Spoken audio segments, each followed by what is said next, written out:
Fala galera, beleza? Estamos começando o nosso vídeo de língua portuguesa do 9º ano. Seja bem-vindo, seja bem-vinda. O nosso conteúdo é ensaio literário, isso mesmo. Convido você a acompanhar os objetivos da aula.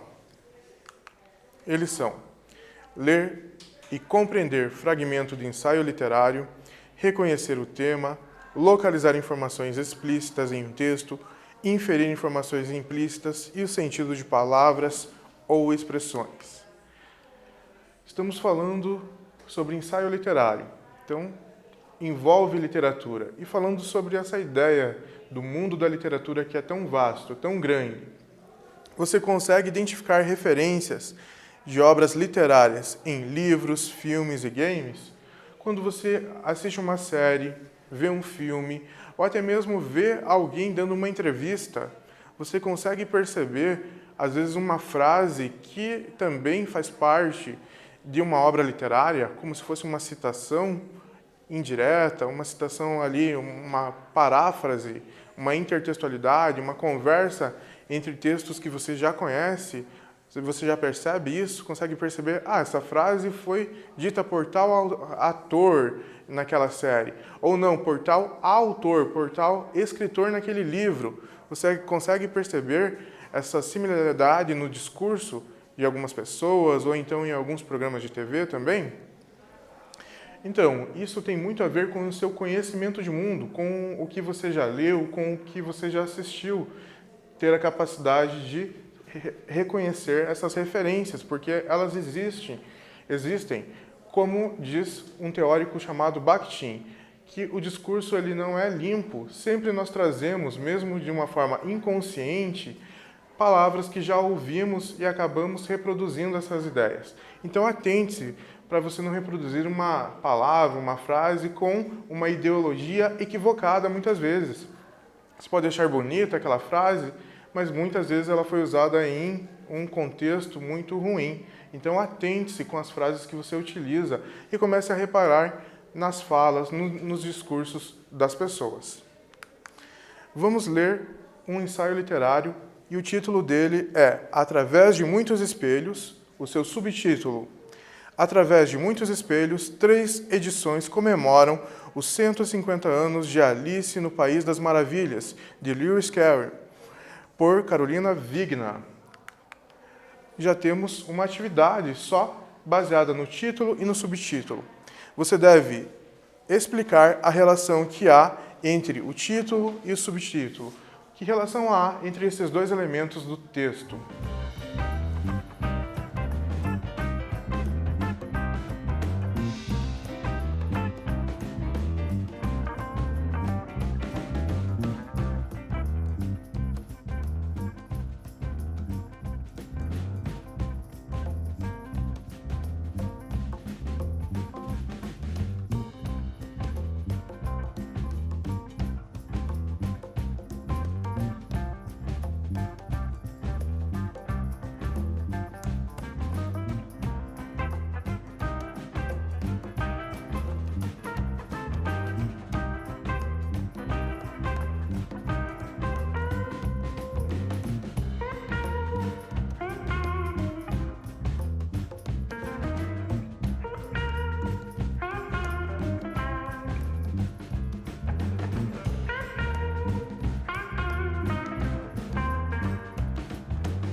Voltamos. Conseguiu responder e perceber qual relação há entre o título e o subtítulo?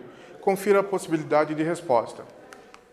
A autora faz um jogo de palavras quando utiliza através e espelhos, fazendo referência a outra obra com a personagem Alice através do espelho, e também, ao utilizar a palavra muitos, fica subentendida a informação de que durante os 150 anos, Alice no País das Maravilhas teve várias versões. Isso mesmo, há várias informações já no título e no subtítulo. Toda essa questão de falar sobre a obra de Alice no País das Maravilhas. Vejamos agora o que diz esse ensaio literário. Costumo dizer ao meu filho que ele não é obrigado a gostar, mas precisa conhecer de onde são as referências que vê em filmes, livros e games. Temos, então, uma sessão de apresentação dos clássicos, que vão de Aristóteles a Madonna.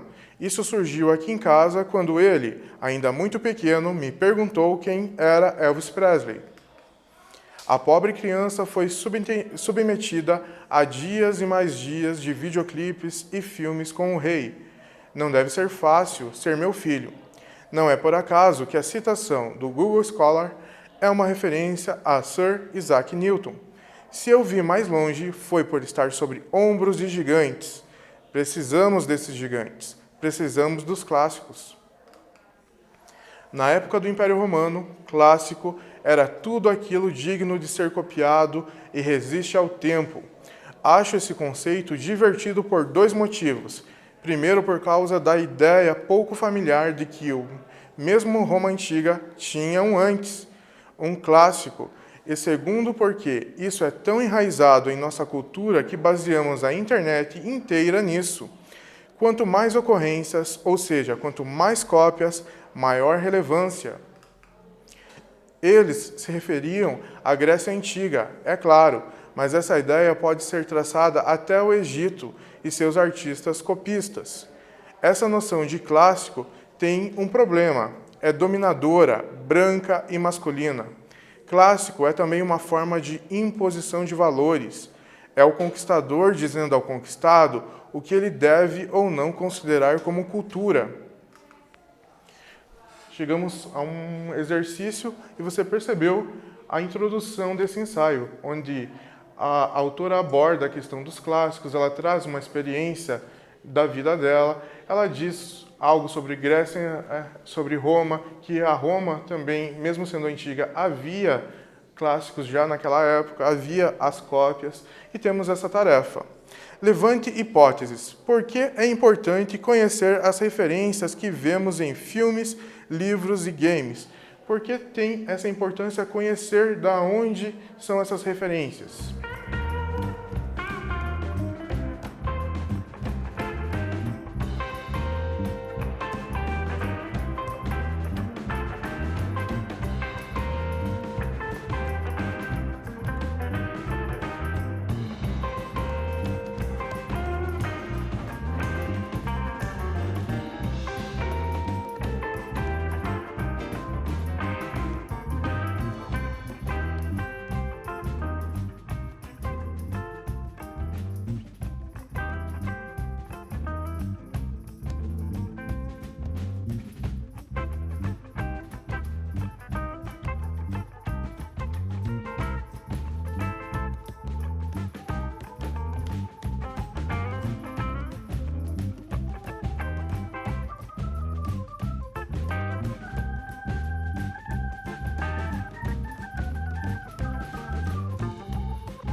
Respondeu, conseguiu formular uma hipótese, uma possibilidade para que haja uma importância, exista uma importância em conhecermos as referências que vemos em várias mídias? A possibilidade que temos é a seguinte: a importância de conhecer as referências que vemos em filmes, livros e games é ir além da decodificação de um texto, ou seja, reconhecer alusões a fatos e obras histórico-sociais e culturais e também a ideologia. Isso mesmo. Então nós vamos além daquela frase, nós vamos a todo um contexto histórico em que ela foi dita anteriormente. Atividade de número 3. A autora julga importante que seu filho conheça as referências presentes em diversos produtos culturais. Que evento do seu cotidiano confirma isso? Explique.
Voltamos. Conseguiu perceber que alteração, que modificação que a autora teve na sua rotina devido a uma pergunta do seu filho sobre Elvis Presley?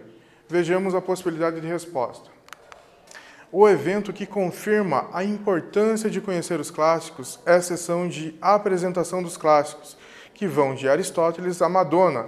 Podemos inferir que há um tempo na rotina da autora em que ela apresenta para seu filho diversas personalidades e suas obras. Isso mesmo, tudo começou, conforme a autora disse, quando seu filho perguntou de Elvis Presley. E você sabe quem é Elvis Presley? Um cantor que sempre é retomado, sempre é lembrado em novelas, em filmes, em algumas produções publicitárias também. Então ele é sempre lembrado. Isso torna ele um clássico, porque ele resiste ao tempo, como vimos esse conceito no ensaio literário. Então, se resiste ao tempo, é considerado um clássico. Ele é um clássico na questão da música. A autora julgou que deve apresentar para os seus filhos alguns clássicos, tanto que ela criou como se fosse uma sessão, um tempo que ela separa da sua rotina para apresentar para o filho, como ela diz, de Aristóteles a Madonna. Então, desde filósofos até cantores, popstars, ela acaba contando. Por quê? Da importância. É importante para ela e para o filho dela que haja esse reconhecimento, exista esse reconhecimento das referências, tanto nos livros, nos filmes, nos games, que os clássicos acabam sempre tendo, sempre influenciam de alguma forma em algum tipo de mídia. Voltamos aí, continuando a nossa leitura. É bom por ser um clássico? Não necessariamente. Um dos historiadores da arte mais respeitados internacionalmente Sir Ernest Gombrich, só para citar um exemplo, é criticado justamente por sequer falar de arte africana depois do Egito Antigo e por reduzir o Islã e a China juntos a um único breve capítulo. Da mesma forma, artistas mulheres são raramente mencionadas em seu best-seller. Portanto, se estou partindo da ideia de clássico e estou inserida em uma cultura ocidental, você já pode rapidamente se transportar geograficamente para a Europa, convivendo com ou pertencendo à classe dominante. Imagine que você está em um agradável passeio de barco pelo rio Tâmisa e 3 meninas entediadas precisam ser entretidas antes da invenção do smartphone.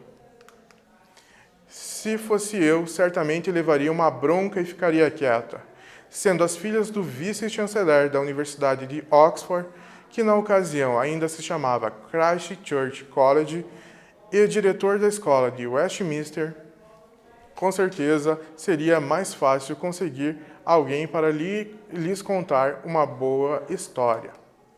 As irmãs Lauren, Edith e Alice, filhas de Henry, em 4 de julho de 1862, ouviram de Charles Dodson, mais conhecido por Lewis Carroll, e que na época trabalhava em Oxford e já era amigo da família, a história de uma menina chamada Alice. A história precisava ser boa, e era um clássico. Percebeu toda a questão ainda de fundamentação sobre a questão de clássico?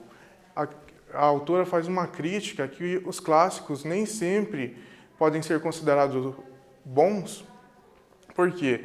Porque ela considera, às vezes, uma visão, uma noção, esse conceito de dominação, porque acaba dando lado para alguns e não para outros, na questão ali onde ela cita Gombrich. Se você gosta de arte, pode ir atrás de algum texto dele. Ele é um grande estudioso teórico da arte, e ele, em seu livro, um best-seller, um livro muito famoso, muito conceituado, considerou um capítulo para falar sobre Islã e China, que são culturas muito vastas, muito grandes, né? E ainda falou muito pouco sobre África, limitando-se só ao Egito, e os outros países, as outras nacionalidades ele não abordou, que também deixou de lado vários traços culturais dessa forma. Então mostra esse lado dominador e impositivo que o clássico também tem. Agora vejamos a questão com base no ensaio. Explique a origem de Alice no País das Maravilhas. Como surgiu essa história?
Voltamos. Conseguiu escrever, formular uma resposta explicando qual é a origem, como surgiu esse clássico da literatura? Sim, Alice também é um clássico. Tanto que nós vimos ali, ele existe há 150 anos, com várias versões, edições. Se você for pesquisar, vai ter a oportunidade de ver Alice em teatro, várias vezes já existiu, fora as versões de livros, né? Traduções. Então nós temos aí em peças publicitárias, em propagandas também, sempre retoma essa ideia de Alice no País das Maravilhas. E se falarmos em cinema também, as versões de filmes, né? Agora, como surgiu? Nós temos uma possibilidade aqui. Lewis Carroll criou a história durante um passeio de barco pelo rio Tâmisa, com o objetivo de entreter 3 meninas que eram filhas de seu amigo. Isso mesmo, aí surgiu a história de Alice. Em um rio, como a autora cita, para você imaginar, se imaginar na Europa, em uma classe dominante, sim, esses eram membros de uma certa classe dominante. Lewis Carroll era professor na Universidade de Oxford e ele estava passeando com 3 meninas, filhas do vice-reitor, vice-chanceler dessa universidade. E acabou ali, não havia outro meio de entreter a não ser contar uma história durante o passeio pelo rio. E ele contou essa história, que depois foi solicitada em livro e se tornou o clássico que podemos ler até hoje. Estamos chegando ao fim e o que aprendemos? Na aula de hoje, realizamos a leitura e compreensão de fragmento do ensaio literário, percebemos os apontamentos sobre a importância dos clássicos e sua definição, mas também identificamos fato histórico sobre a obra Alice no País das Maravilhas. Agora sim, estamos no fim. Desejo a você dias melhores, continue bem e até a próxima!